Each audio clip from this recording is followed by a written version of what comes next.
Hello everyone, welcome to our channel the learning companion. Class 10th का term 1 का सिर्फ आपका एक एग्जाम रह गया है इंग्लिश का, जो कि आपका 11th ऑफ दिसंबर को है। तो ये आपके पास लास्ट चांस है कि आप इंग्लिश में अच्छे मार्क्स लाके अपनी परसेंटेज इंप्रूव कर सकते हो। आपने जो भी टारगेट सोचा था एग्जाम से पहले वो अपना अचीव कर सकते हो। तो इस वीडियो में हम देखेंगे कि इंग्लिश के लिए आपको क्या स्ट्रैटेजी फॉलो करनी है। ये बिल्कुल ही फुल प्रूफ स्ट्रैटेजी है, जिसे अगर आप एग्जाम में फॉलो कर पाए तो इंग्लिश में आप 40/40 भी एक्सपेक्ट कर सकते हो कंप्लीटली। हम डिस्कस करेंगे कि आपको एग्जाम के लिए जो आपके पास एक दिन की छुट्टी है या जितना भी अभी तक टाइम बचा है उसको आपने कैसे यूटिलाइज करना है और आपने पेपर कैसे अटेम्प्ट करना है, जो कि आपका बहुत ज्यादा इंपॉर्टेंट पॉइंट है कि इंग्लिश का पेपर आपको किस तरीके से अटेम्प्ट करना है। तो सबसे पहले जल्दी से पेपर का पैटर्न देख लेते हैं। 1.5 आवर के आपके एग्जाम्स हो रहे हैं एंड 40 मार्क्स के हो रहे हैं। इंग्लिश में आपको कितने क्वेश्चंस अटेम्प्ट करने हैं? आपको 50 क्वेश्चंस इन टोटल अटेम्प्ट करने हैं। तो इस हिसाब से आपका पर क्वेश्चन 0.80 मार्क्स का बन गया। इंग्लिश के पेपर में आपके पास 3 सेक्शंस होते हैं। सबसे पहला रीडिंग, देन ग्रामर या फिर राइटिंग, सी सेक्शन में आपके पास होती है आपकी लिटरेचर। तो रीडिंग सेक्शन में आपने 18 क्वेश्चंस आपके पास आएंगे, उसमें से हमें सिर्फ 14 अटेम्प्ट करने हैं। ग्रामर में आपके पास 12 क्वेश्चंस आएंगे, आपने 10 क्वेश्चंस अटेम्प्ट करने हैं। लिटरेचर में 30 क्वेश्चंस आएंगे और आपने 26 क्वेश्चंस अटेम्प्ट करने हैं। तो आप देखते हो कि इसमें सबसे ज्यादा वेटेज हमारी किसकी है? लिटरेचर की। उसके बाद है आपका रीडिंग सेक्शन, देन आता है हमारे पास सबसे कम मार्क्स का आपका कौन सा रहेगा? Grammar section. तो इस अकॉर्डिंग हम अपनी एक स्ट्रैटेजी बनाएंगे। सबसे पहले हम देखते हैं कि order of attempting the paper आपने किस ऑर्डर में अटेम्प्ट करना है, कौन सा सेक्शन सबसे पहले अटेम्प्ट करना है। बहुत बच्चे गलती करते हैं कि रीडिंग सेक्शन सबसे लास्ट में अटेम्प्ट करते हैं, बट आप लोगों ने ये गलती बिल्कुल भी नहीं करनी है। रीडिंग सेक्शन हमें सबसे फर्स्ट नंबर पे, प्रायोरिटी पे सबसे पहले हमें रीडिंग सेक्शन अटेम्प्ट करना है। ऐसा मैं क्यों कह रही हूँ? ऐसा मैं इसलिए कह रही हूँ कि रीडिंग सेक्शन में आपको चाहिए होता है फोकस भी चाहिए होता है हमें और एक्यूरेसी भी चाहिए होती है। तो स्टार्टिंग में जब आप बिल्कुल फ्रेश माइंड से एग्जाम स्टार्ट करोगे तो सबसे पहले इसे रीडिंग सेक्शन को खत्म करना। अगर आप इसे एंड के लिए छोड़ते हो तो एंड में टेंशन भी होती है, माइंड में बहुत सारी टेंशन चल रही होती है कि पेपर खत्म नहीं हुआ, आधे क्वेश्चन मेरे रह गए, मैंने कितने सारे क्वेश्चंस गलत कर दिए। तो उन सारी टेंशन के चक्कर में हम अपना रीडिंग सेक्शन हमेशा खराब कर देते हैं। तो इस बार हमने ये गलती नहीं करनी है। हमने रीडिंग सेक्शन सबसे स्टार्टिंग में ही बिल्कुल फ्रेश माइंड से ही आप इस रीडिंग सेक्शन को खत्म कर दो। इसमें आपके पास 2 पैसेज रहेंगे, दोनों के दोनों आप स्टार्टिंग में ही इन्हें खत्म करो। उसके बाद हमें सेकेंड नंबर पे लिटरेचर अटेम्प्ट करना है। लिटरेचर हमें सेकंड नंबर पे क्यों अटेम्प्ट करना है? बिकॉज तीनों सेक्शन में से सिर्फ एक लिटरेचर ही होगा जो आपने पढ़ा हुआ होगा और ये सबसे ज्यादा मार्क्स का भी है। 20 मार्क्स का आपका लिटरेचर सेक्शन है। तो सेकंड नंबर पे इसे जब आप खत्म कर लोगे तो आपका रीडिंग भी हो चुका होगा एंड लिटरेचर भी हो चुका होगा। तो आपका most of the paper in दोनों सेक्शन से आपका कवर अप हो जाएगा। तो सेकंड नंबर पे आपने लिटरेचर अटेम्प्ट करनी है। लास्ट नंबर पे हम अटेम्प्ट करेंगे अपना ग्रामर या फिर राइटिंग का सेक्शन। तो जब आपकी रीडिंग और लिटरेचर सेक्शन हो जाएंगे तो ग्रामर और राइटिंग आप बहुत ही इजीली आराम से विदाउट एनी टेंशन अटेम्प्ट कर सकते हो। ये था आपने पेपर कैसे अटेम्प्ट करना है, किस ऑर्डर में अटेम्प्ट करना है। अब हम देखते हैं कि जो आपके पास थोड़ा सा ये टाइम है, जो आपको छुट्टी मिली है, इसमें आपको what to study at this moment, कि इस टाइम पर आपको क्या और कैसे पढ़ना है।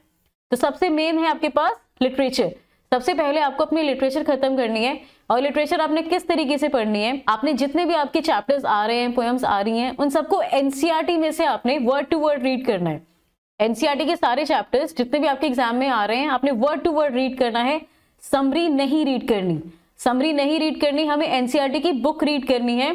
ऐसा मैं इसलिए कह रही हूँ बिकॉज आपका पेपर जो है वो ऑब्जेक्टिव टाइप है एंड जो क्वेश्चंस हैं एंड उनके ऑप्शंस बहुत ही ज्यादा कंफ्यूजिंग आ रहे हैं। अगर आप समरी रीड करते हो और एनसीईआरटी नहीं रीड करते तो हो सकता है कि आप क्वेश्चंस एलिमिनेट ना कर पाओ, ऑप्शंस एलिमिनेट ना कर पाओ और आप उन क्वेश्चंस में कंफ्यूज हो जाओगे। तो एनसीईआरटी ही रीड करनी है, समरी नहीं रीड करनी। एनसीईआरटी रीड करने के बाद हर चैप्टर की आप बैक एक्सरसाइजेस सॉल्व करिए। एनसीईआरटी में जो आपके पेजेस दिए हुए हैं उनमें जाके देखिए कि कहां से किस चीज का, किस क्वेश्चन का आंसर है। उसके बाद सैंपल पेपर में जो लिटरेचर के क्वेश्चंस दिए होंगे उन्हें सॉल्व करना है। इंग्लिश के चैप्टर्स के लिए अगर आप एनसीईआरटी रीड करते हो तो ऑटोमेटिकली आपकी रीडिंग सेक्शन की भी प्रिपरेशन हो रही है। बिकॉज रीडिंग सेक्शन में हमें क्या चाहिए होता है? जो आपके पास पैराग्राफ है, कॉम्प्रिहेंशन है, उस पर आप फोकस कर पाओ, आप समझ पाओ कि वो क्या कहना चाहता है। तो अगर आप इस टाइम पे एनसीईआरटी रीड करोगे तो रीडिंग हैबिट आपकी ऑटोमेटिकली डेवलप हो जाएगी। उसके बाद आता है आपका रीडिंग सेक्शन। तो रीडिंग सेक्शन के लिए एक तो हमने देख लिया कि अगर आप एनसीईआरटी के चैप्टर्स रीड कर रहे हो तो आपकी रीडिंग सेक्शन की तैयारी ऑटोमेटिकली हो रही है। उसके बाद रीडिंग सेक्शन के लिए एटलीस्ट 4 to 5 कॉम्प्रिहेंशंस एग्जाम से पहले जरूर सॉल्व करके जाना। इसमें से 2-3 तो आप सीबीएसई सैंपल पेपर वाले ही सॉल्व कर सकते हो और अगर आपके पास टाइम बचता है तो प्रीवियस ईयर के कॉम्प्रिहेंशंस और या फिर किसी और सैंपल पेपर के कॉम्प्रिहेंशंस आप सॉल्व कर सकते हो। लेकिन ये तब करना है जब आपके पास लिटरेचर सेक्शन फिनिश करने के बाद आपके पास टाइम बचेगा। बट सीबीएसई सैंपल पेपर के पैराग्राफ तो एक बार ही जरूर सॉल्व कर ही लेना। नेक्स्ट आता है हमारे पास ग्रामर सेक्शन। ग्रामर सेक्शन में आपने क्या करना है कि अगर ज्यादा भी नहीं तो टेंसेस, रिपोर्टेड स्पीच और सब्जेक्ट वर्ब एग्रीमेंट के तो रूल्स एटलीस्ट रिवाइज कर लेना, या फिर जिस बच्चे को नहीं लर्न है वो टेंसेस और रिपोर्टेड स्पीच के रूल्स तो डेफिनेटली लर्न कर लेना। अदरवाइज रिग्रेट होता है कि काश मुझे रूल आता होता तो मैं ये क्वेश्चन इजीली सॉल्व कर लेता। ठीक है, एंड ग्रामर में सिर्फ आपको इतना करना है कि इनके रूल्स एक बार लर्न करके सिर्फ इनके क्वेश्चंस प्रैक्टिस करने हैं और कुछ नहीं करना आपको ग्रामर में। जितने ज्यादा क्वेश्चन प्रैक्टिस करोगे उतनी ज्यादा प्रोबेबिलिटी है कि एग्जाम में आपका वो क्वेश्चन सही हो जाएगा। फिर आता है आपके पास राइटिंग सेक्शन।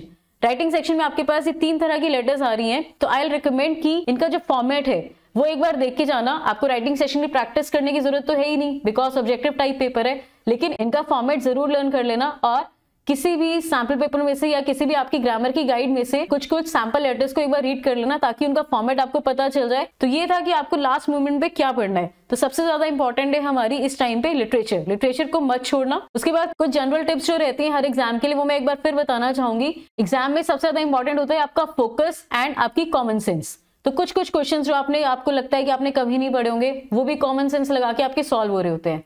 और सबसे इंग्लिश के लिए सबसे मुश्किल चीज क्या रहती है कि हमारे पास जो ऑप्शंस होते हैं कॉम्प्रिहेंशन में, इस बार तो सारा ही ऑब्जेक्टिव है, तो ऑप्शंस जो होंगे वो हो सकता है कि कंफ्यूजिंग हो। तो उस टाइम पे आपने क्या करना है, क्वेश्चन तो बिल्कुल नहीं लीव करना है, just trust your gut feeling कि जिस ऑप्शन पे आपका माइंड कहता है कि हाँ ये वाला हो सकता है तो उसको टिक कर दो, लेकिन क्वेश्चन छोड़ना नहीं है। एंड सबसे last and most important is don't leave any question without reading the question and it's option.